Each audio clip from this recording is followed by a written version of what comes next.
مع الشريعة ونفهمها باعتبارها شريعة العدل والمساواة والحرية والدين اليسر، والتي تؤلف القلوب وتصنع وحدة حقيقية في هذا الوطن وتبني نهضة وتنتصر للمستضعفين. وأنا بقول إن مصر عمرها كله في تاريخها بلد الحفاظ على الدين وحمايته، ودي بلد الأزهر الشريف، واحنا ما بقيناش مسلمين من 71 ما دخلت هذه المادة على الدستور. ده نوع من أنواع عدم احترام تاريخ مصر وقيمتها ودورها ودور أزهرها وعلمائها عبر 14 قرن. احنا بلد الدفاع عن دين الله وشريعته السمحاء الوسطية، والأزهر خير شاهد على ذلك. ملايين العلماء والمتفقهين في الدين بخلافاتهم واتفاقاتهم، لأن ميزة هذه الشريعة العظيمة إن قد ما الشريعة واحدة قد ما الفقه متعدد وفيه اختلاف وتأويلات واجتهادات. وعشان كده قيمة مبدأ خلافهم رحمة يأتي من أن السعة في التفسيرات الفقهية لنفس المبدأ من مبادئ الشريعة يوسع على الناس ويجعلهم يختارون كناس كشعب، يختاروا الأريح لهم واللي حقق لهم مصلحتهم واللي عايشهم عيشة كويسة واللي يطمنهم على حياتهم وما يمكنهم من عمارة الأرض. طب الشريعة دي أنا بدافع عنها زي أي مسلم آخر، بس أنا ما حدش وبعدين هو إيه اللي معطل؟ أنا كسلفي يا أستاذ حمدين ما اقتنعتش. أنت كسلفي؟ أنا كإخواني الكلام ده ما يقنعنيش. طيب يا أخي السلفي وأخي الإخواني، هو اللي معطل الشريعة دي نص الدستور؟ أنا بقول لك لا، مبادئ الشريعة موجودة من 71 والشريعة مطبقة ما عدا أجزاء منها، مش مصر غايبة عن الشريعة في وهي بالذات ما تتعلق بالحدود وبكل قطعي الثبوت والدلالة في القرآن مثل الظنيات وفي السنة المطهرة. أنا بقول لك ده يصدر في التشريعات. طب أنا عاوز أقول لك حاجة يا أستاذ إبراهيم وده تحدي للجميع. هو إحنا مش وقفنا ضد قرار محمد مرسي بأنه يقفل المحلات عشان ما يعطلش على رزق الناس الغلابة وراجع عنه. مش احنا وقفنا ضد قراره الأخير اللي سحبه بعد ساعات وقلنا هتبقى مليونيتنا بكرة ضد الغلاء والاستفتاء وسحب قراراته بأنه يغلي الأسعار؟ طب أنا عاوز الدكتور محمد مرسي يصدر دلوقتي تشريعات وهو اللي في إيده التشريع. بطلب من الرئيس محمد مرسي أن يصدر الليلة تشريعات تطبق الشريعة الإسلامية تماما كما يريد وكما يطلب الإخوان وغيرهم، وأتحداه لو طلع صوت يقف ضده احنا هنأيده وما يجي يطبق الشريعة الإسلامية. مش هنعرضه زي ما أصدر الإعلان الدستوري. الإعلان الدستوري ديكتاتورية وقفنا ضدها.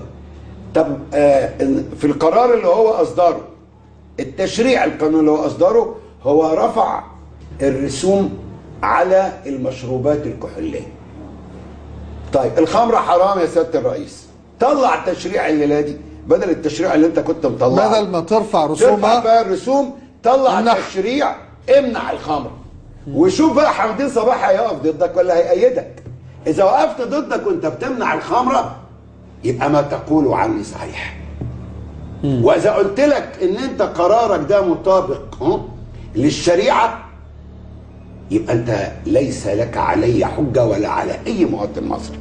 ما أؤكده يا أخ إبراهيم لك وللجمهور ولكل شاب في الإخوان ولكل سلفي طيب المقصد كريم الخلق عاوز البلد دي تبقى كويسة ويمارس دعوته، ولكل المنتمين لما يسمى، وأنا متحفظ على التعبير إسلام سياسي لأن البلد دي مش مقسومة إسلاميين، لا كلنا مصريين متدينين مسلمين ومسيحيين وكلنا كمسلمين لنا نصيب من ديننا ومتساويين في الإيمان أو الدفاع عن الشريعة، لا يعلم الفروق بيننا إلا الله، محدش يزكي نفسه. أنا بقول لكل هؤلاء ما يمنع محمد مرسي وهو بيده الآن سلطة التشريع أن يصدر التشريعات التي تطبق الشريعة. إحنا اللي منعينه؟ أنا بقول لك لا إحنا مش منعينك. لكن أنت موافق أنت هتطلع تدعمه لو منع الخمرة خلال ساعات. بص لو طلع على اعتبار انه طلع قرارات الساعه 2 الصبح فوارد جدا إذا طلع بعد ما يشوفنا يطلع لك. ايوه طبعا لو طلع الخمره انا ساصدر بيان الان مسبق بتأييده. واذا عمل قوانين مطابقه للشريعه من وجهه نظره فانت تؤيد. بس انا عندي فهم للشريعه، مش لازم يكون فاهم محمد مرسي.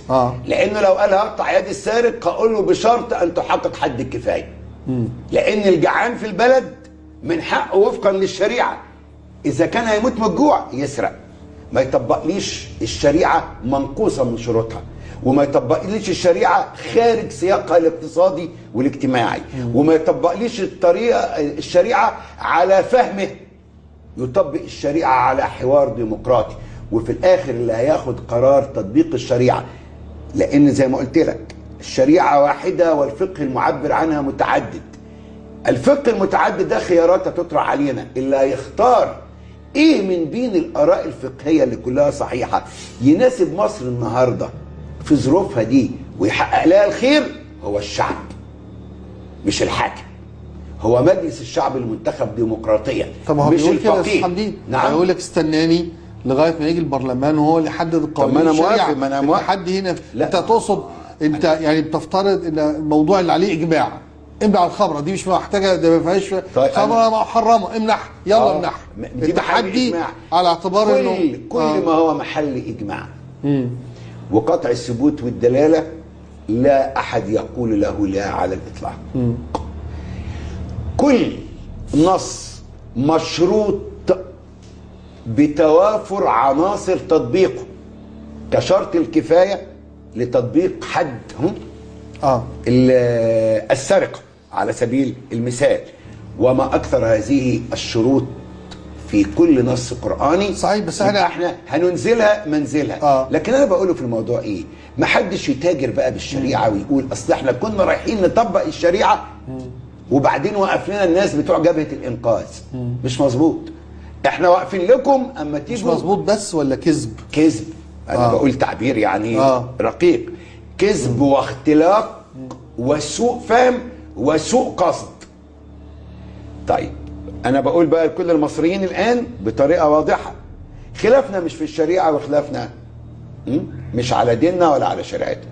خلافنا نبقى بلد محترمه تحكم ديمقراطيا ولا فرد يبقى فيها فوق الدوله والشعب والدستور، يعين رؤساء الاجهزه القضائيه زي ما والرقابيه موجود في المشروع الكارثي ده. كلام يخلي من صلاحيات محمد مرسي صلاحيات او اي رئيس يعني صلاحيات ملائكيه تقريبا. احنا ما عملناش الثوره عشان نقع في ديكتاتور جديد وبعدين يحاول يضحك علينا انه ديكتاتور باسم الشرع. اللي انا اعرفه جيدا من شرع الله لا ديكتاتوريه باسم الدين ابدا. اذا وجدت ديكتاتوريه فهي تضرب اول ما تضرب شرع الله سبحانه وتعالى، لان ده دين الحريه والعقل والوسطيه والتسامح، لا التشدد ولا البغضاء ولا اتهام الناس في دينهم ولا التفرقه بين المسلمين شيعا او التفرقه بين المسلمين والمسيحيين في وطنهم واختلاق الفتن كما يحدث الان. ده كله ضد شرع الله يحدث الان ليه؟ هل بتعتقد ان الجماعه